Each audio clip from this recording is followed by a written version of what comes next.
the first Thursday of the month, and we're in the kitchen with Across the Fence. Today, we'll highlight one of our favorite cooking ingredients, apples. And we're in the middle of what is one of the best apple seasons in recent history. Good afternoon, and thanks for joining us. I'm Judy Simpson. With me are three chefs who have prepared some terrific recipes. I'm with Carolyn Peak of Williamstown, along with Deb Plumley and Lynn Jarvis, both from South Hero, of course. But before Deb shows us her recipes, I want to announce who won last month's free drawing for a cookbook, An Apple a Day Keeps the Blues Away, which was donated by Hackett's Orchard. The winner is one of our loyal viewers from Richford, Vermont, Carol Fletcher. Congratulations, Carol. Well, now this month's lucky viewer will win the 240-page cookbook, Cooking Close to Home by Diane Emery. All of the recipes emphasize using locally grown produce and ingredients, and in a few minutes, Lynn will be making a salad from that cookbook. Some of our longtime viewers may remember that Diane Emery was a guest chef here in the kitchen some years ago. I'll let you know how you can enter our free drawing at the end of the show. Deb's going to get things started. So great season. Fabulous. Yeah. Just fabulous. And the weather has been spectacular. Perfect for apple picking. Excellent. Well, carry on. Thank you. Well, apples are, of course, wonderful to eat just as is. And there's many different varieties that are in season now. I have a few here you may be familiar with, and if not, I encourage you to try. There's an apple for every taste, and everyone has their favorite. I want to start with this Harvest Apple Walnut Cake from Carol Craft of Coventry. Whoops, let me grab the cake here. We'll come back to that pie in a second. I used a bundt pan for the recipe, but this also could be made in a 13x9 pan. Chopped apples and walnuts are mixed with your usual cake ingredients, plus 2 tablespoons of cinnamon for some extra flavor. And your house is going to smell wonderful while this cake is baking. Let the cake cool, remove from the pan, then top with a lemon butter frosting made with confectionery sugar, butter, and lemon juice. The tanginess of the lemon in the frosting is a perfect complement to the apple cake. And I want to show our viewers a slice of this so you can see how rich and moist it looks. It was difficult not to sample it myself before bringing it here today. I want to thank Carol for sharing this recipe with us, and I hope our viewers will give it a try. Next up are these apple spice whoopie pies, and they are made extra easy with the convenience of a cake mix. I used a spice cake mix, a box of vanilla pudding, eggs, and vegetable oil. I substituted half of the vegetable oil with applesauce and added 2 teaspoons of apple pie spice as well. Drop the batter onto parchment-lined cookie sheets and bake until set. For the filling, I combined marshmallow fluff, shortening, confectionery sugar, vanilla, and of course a little bit of cinnamon for that nice spice flavor. Match up the cookies and sandwich with about a 1/4 cup of the filling. These cookies also freeze very well and are delicious icy cold, perfect with a glass of milk. Now, I'm always on the lookout for a different pie recipe, and now we'll share this pie. This is from Brenda Pittman of South Hero, and our viewers may be very interested in this recipe because the filling uses no sugar. So you take a can of pineapple, drain it, add some diced and sliced apples, toss with flour, cinnamon, and nutmeg. Put that into your pie shell and then top with a crumb topping of brown sugar, butter, oats, and a little bit of extra cinnamon. Spread that on the top and bake for about 45 minutes until the filling is bubbly. You will want to watch this a little bit. If it starts to brown too much, you can simply cover the edges with foil. I serve it cool. You can add a scoop of ice cream or maybe even a nice slice of sharp cheddar cheese. And you can see how beautiful this slice of pie looks. It's a wonderful recipe. I hope everyone gives it a try with this unusual combination of apples and pineapple. And I want to thank Brenda for sending it in. Now, just to show you, that apples are not just for dessert, I have this turkey Waldorf sandwich wrap. You take your sandwich wrap, put on a light layer of mayonnaise, some sliced turkey, add some julienne apple sticks, then a mixture of walnuts, raisins that you've ground together with some celery, almost to a paste-like consistency. Spread that on your wrap, keep it about 1 to 2 inches from the edge, roll it up and secure with toothpicks. This would be great to take on a picnic when a fall foliage tour when those leaves start to change. So I hope you all give some of these recipes a try. And Carolyn, it's nice to have you back, and you always have great things to share. And I brought my fork so that some of those things look like I'm See what you ready want to to start with first. Yes. All right. Well, I found a number of things, and it was a little tricky sometimes to find, main course types of things, but I did find one, and let me tell you about something that smells good while it's cooking. Set this aside, and it's done in the crock pot. It is slow cooker pork chops with apple cherry stuffing. And you make up a stuffing, you get your stuffing mix, or you could make your own. And somewhere down in here are my pork chops. Come on, guys. Come out, wherever you are. You know what's going to happen is they'll go flying across the room. Aha, there's one. And you put in the pork chops, you've got stuffing on top of them, you've got stuffing underneath them.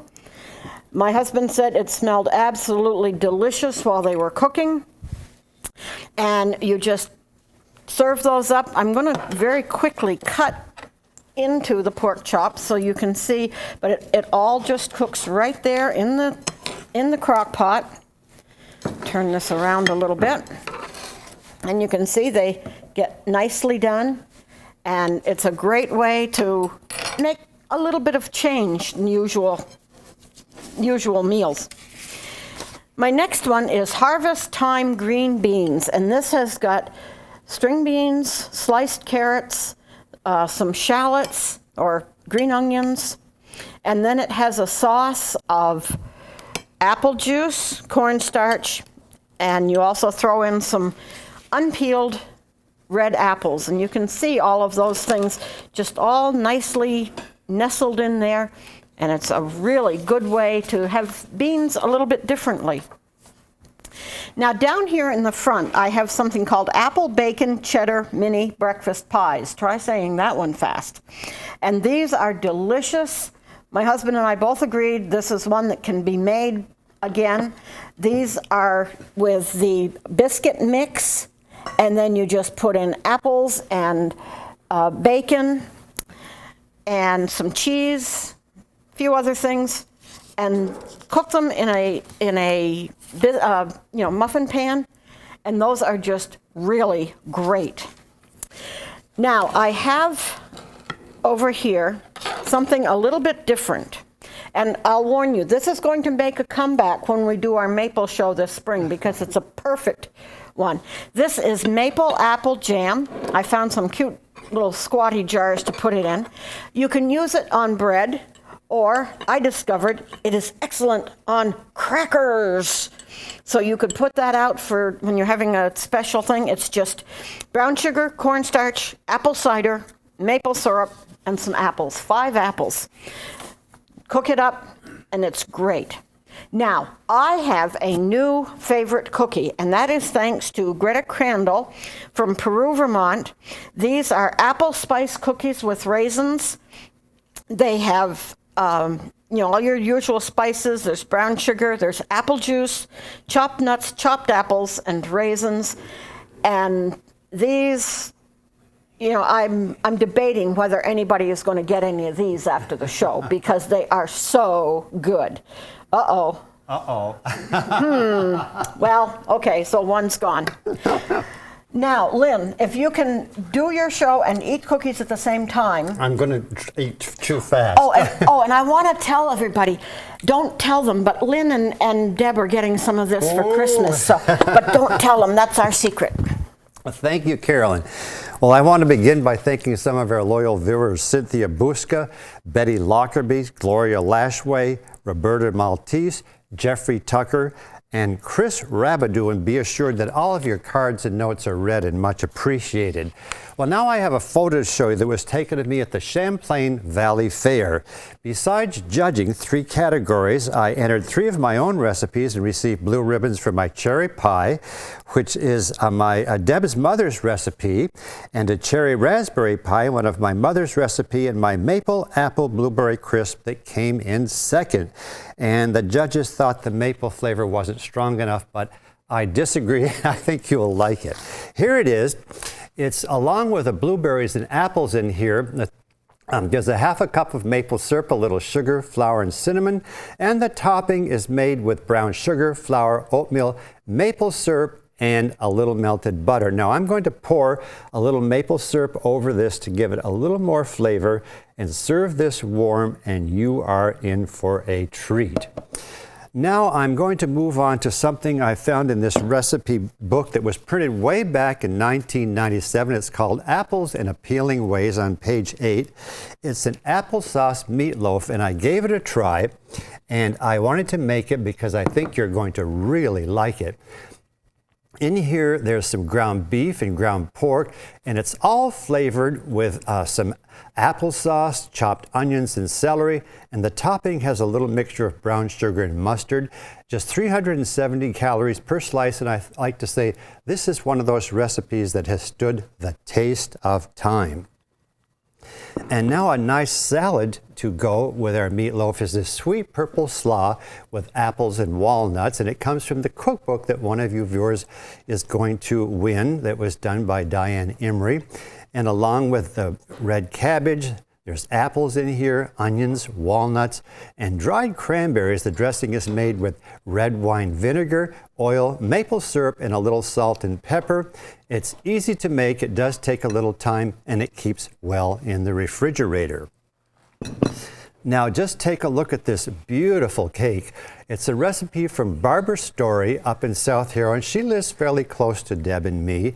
And I chose this recipe because it's a little bit different. I get a lot of cake recipes, apple cake recipes for your viewers, but this one is different. Barbara uses apples and cinnamon and flour here, but what makes this so good is that she puts in a cup of orange juice, which gives it a really wonderful and distinctive flavor.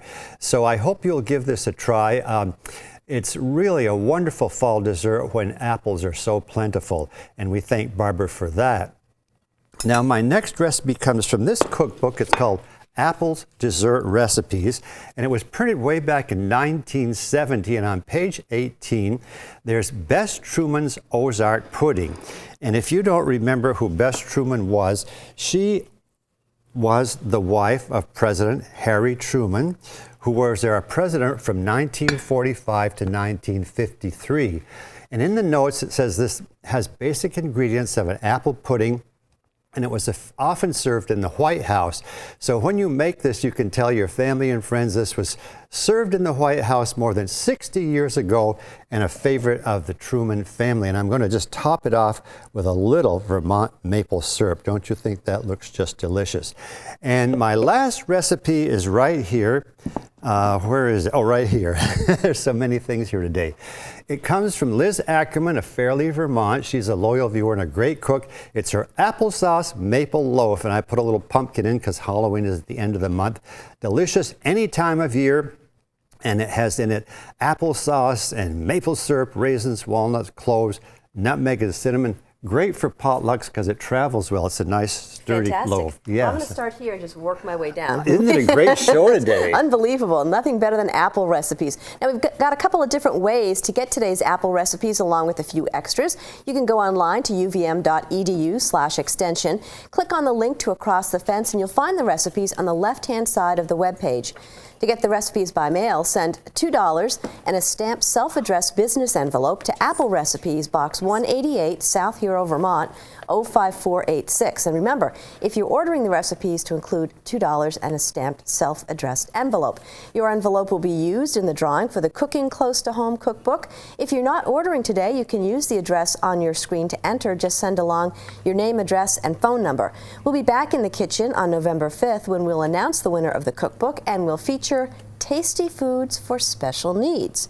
In the meantime, we encourage you to visit your local orchards, markets, and farm stands to support our farmers and producers. How's it going, Lynn? Excellent. We all know there's nothing better than locally grown. I'm Judy Simpson. I'll see you again next time on Across the Fence.